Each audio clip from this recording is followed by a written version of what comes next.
প্রতিদিন সকালে আমি ঘুম থেকে উঠি ওই 7:30টার দিকে। তবে আজকে জানো, ঘুম থেকে উঠে দেখছি ঘড়ির কাঁটায় 9টা বাজে। হুড়মুড় করে তো উঠে পড়েছি, তারপরে কেন জানি না একটা ভয় লাগছিল। হঠাৎ করে মনে পড়লো আমার তো এখানে কেউ বলার নেই যে এত দেরি করে কেন ঘুম থেকে উঠেছি। এই ভয়টা আমি যখন শ্বশুর বাড়িতে থাকি তখনই পাই। আসলে মুখে কেউ কিছু না বললেও মুখগুলো পুরো যেন কালো হয়ে যায়। আমরা তো মানুষ, মেশিন তো আর না, হতেই পারে কখনো সখনো এরকম দেরি। বিয়ের প্রথম প্রথম যখন ওই 7:30টার দিকে ঘুম থেকে উঠতাম তখন কিন্তু অনেক কথা শুনতে হয়েছে। সামনাসামনি না বললেও পেছন পেছন ঠিকই বলতো যে আমরা তো এত বেলা পর্যন্ত কোনোদিন ঘুমাইনি। তবে আমার বর কিন্তু আমার হয়েই কথা বলতো, যেহেতু আমি ওখানে একা একা থাকতাম আর আমার বর এখানে জব করতো। বিয়ের পর ওই টানা আমি 1 বছর শ্বশুর বাড়িতে ছিলাম আর আমার বর মাসে একবার যেত ছুটি নিয়ে। তোমরা অনেকেই আমাকে কমেন্ট করে জিজ্ঞেস করো যে আমি শ্বশুর বাড়িতে থাকি না কেন বা শ্বশুর বাড়িতে যাই না কেন। আসলে তেমন কিছুই না, আমার বর তো বাইরে বাইরে জব করে আর আমার শ্বশুর মশাইও নেই। আমার হাজবেন্ডের দাদারা সব ওখানেই আছে, তবে যে যার মতন বাড়ি করে আলাদা থাকে। আমার শ্বশুর মশাই তো নেই, আমার শাশুড়ি মা আছে, তো আমি ওখানে গেলে আমার সাথেই উনি থাকে।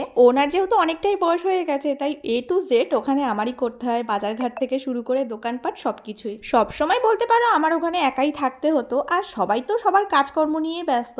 মাঝে মধ্যে যে একটু ঘুরতে যাবো সেটাও যেতে পারতাম না, আর কার সাথেই বা যাবো। আর আমার কোনো সমস্যা হলে ওখানে আমার কাছের বলতে কেউই নেই। শ্বশুর বাড়িতে কাছের বলতে একমাত্র নিজের স্বামীই হয়, আর আমার বাপের বাড়িটা তো অনেকটাই দূরে, এই কারণে আমার ওখানে খুব একটা বেশি থাকা হয় না।